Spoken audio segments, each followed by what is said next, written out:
This is the installation guide of the DAE wireless cloud metering system for electricity. Step 1. Connect the RS-485 port plus and minus on the Polaris meter to the RS-485-A and RS-485-B port on the WSC500. The RS-485 port on the Polaris meter is shown on the picture here. Step 2. Connect the 120V to 12V power adapter to the power port on the WSC500.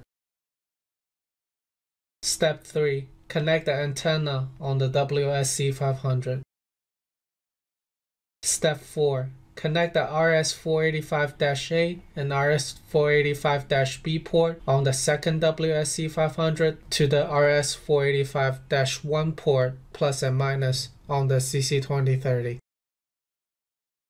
Step 5. Connect the 120V to 12V power adapter to the power port on the CC2030. You can connect another 120V to 12V power adapter to the power port on the WSC500, or you can use an electrical wire to power the WSC500 with the power port connecting to CC2030.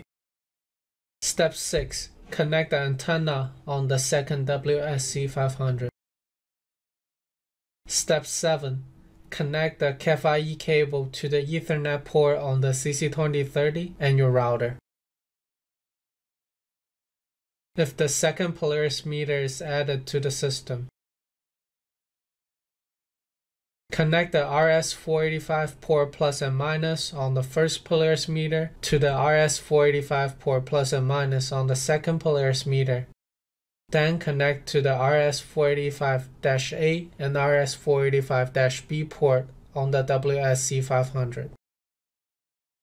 And then connect the RS-485-A and RS-485-B port on the WSC500 to the RS-485-1 port plus and minus on the CC2030. This is the end of installation guide. If you have any questions, please contact us at info@daecontrols.com or call us at 248-635-3708. Thank you.